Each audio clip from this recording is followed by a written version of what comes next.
Hey guys, इस video में हम डिस्कस करेंगे part 1 of Indian constitution. Indian constitution के पार्ट 1 को, जो है यूनियन एंड इट्स टेरिटरीज। इसके अंदर टोटल 4 आर्टिकल्स हैं, आर्टिकल 1, 2, 3 एंड 4। तो चलिए स्टार्ट करते हैं। सबसे पहले है आर्टिकल 1। आर्टिकल 1 के 3 सब पार्ट्स हैं, आर्टिकल 1 क्लोज 1, 1 क्लोज 2 और 1 क्लोज 3।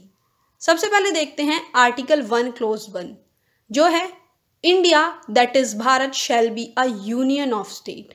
यहाँ पे सबसे पहले है हमारी कंट्री का नाम इंडिया दैट इज भारत। हमारी कंट्री के 2 नेम हैं, इंडिया और भारत।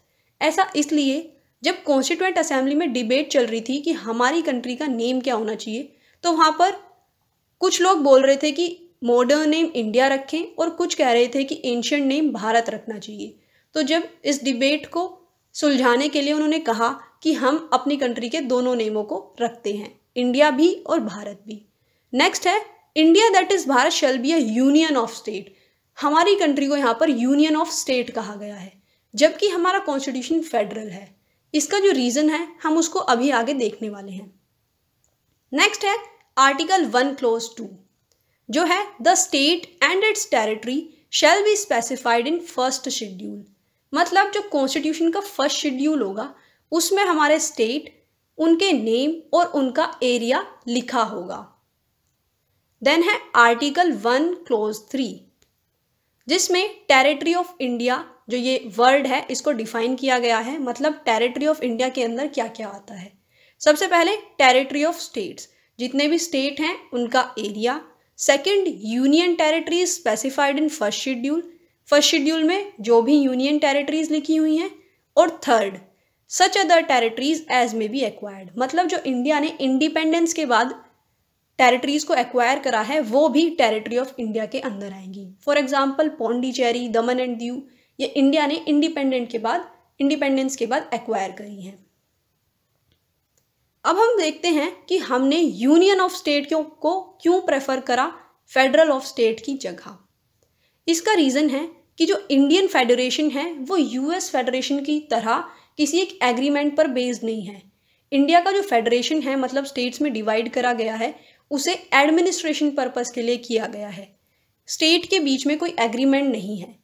जो स्टेट्स हैं उनको कोई राइट नहीं है सिसीड करने का, मतलब वो यूनियन को छोड़कर जा नहीं सकते। कल को कोई भी स्टेट ऐसे नहीं कह सकता कि मैं इंडिया को छोड़ के, मतलब यूनियन ऑफ इंडिया को छोड़ के कहीं जा रहा हूँ, तो उनके पास ऐसा कोई राइट नहीं है। इसीलिए इंडिया को indestructible union of destructible state कहा जाता है। पार्लियामेंट जितने भी स्टेट्स हैं उनकी बाउंड्री को चेंज कर सकता है, नेम चेंज कर सकता है, 2 स्टेट को मिला के एक स्टेट बना सकता है। मतलब जो स्टेट्स हैं उनको तो डिस्ट्रॉय किया जा सकता है, लेकिन जो यूनियन है उसको डिस्ट्रॉय नहीं किया जा सकता। और जो यूएस फेडरेशन है वो है indestructible union of indestructible state. वहां पर स्टेट को भी डिस्ट्रॉय नहीं किया जा सकता। अब हम देखते हैं आर्टिकल 2। आर्टिकल 2 कहता है कि पार्लियामेंट लॉ बनाकर नए स्टेट को स्टैब्लिश कर सकता है इंडिया के अंदर, जो पहले इंडिया के पार्ट नहीं है। मतलब जो एक्वायर एरिया है उससे नया स्टेट को बना सकता है जैसा वो ठीक समझे। आर्टिकल 2 के अंदर ऐसे एरिया की बात हो रही है जो इंडिया का पहले से पार्ट नहीं है, न्यू स्टेट्स बनाने की बात हो रही है। अब हम देखते हैं आर्टिकल 3 को।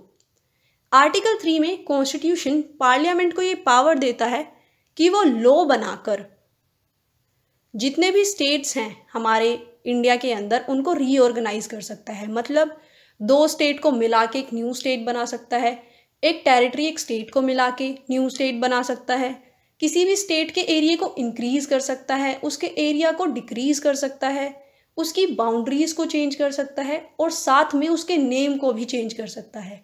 ये पार्लियामेंट अकेला कर सकता है बिना स्टेट्स के। अब हम देखते हैं कि इसका प्रोसीजर क्या है। किसी भी स्टेट के एरिया को, बाउंड्री और नेम को चेंज करने का जो लॉ जो पास होगा उसका प्रोसीजर क्या है।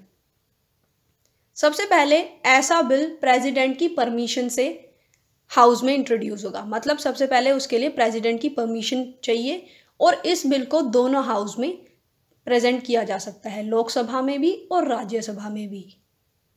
उसके बाद प्रेसिडेंट जो है वो परमिशन देने से पहले उस जो मैटर को कंसर्न स्टेट के पास भेजेंगे, मतलब जिस भी स्टेट के रिगार्डिंग ये मैटर होगा उस स्टेट के पास उसको भेजा जाएगा। उस स्टेट को एक स्पेसिफाइड टाइम के अंदर अपना ओपिनियन देना होगा, उसको एक स्पेसिफाइड टाइम दिया जाएगा, उसके अंदर उसको ओपिनियन देना है। अगर स्टेट ओपिनियन टाइम में नहीं देता है या फिर ऐसा ओपिनियन देता है जो उस बिल के कॉन्ट्ररी है, उस बिल के ऑपोजिट है, तो भी उस बिल को प्रेजेंट किया जा सकता है हाउस के अंदर।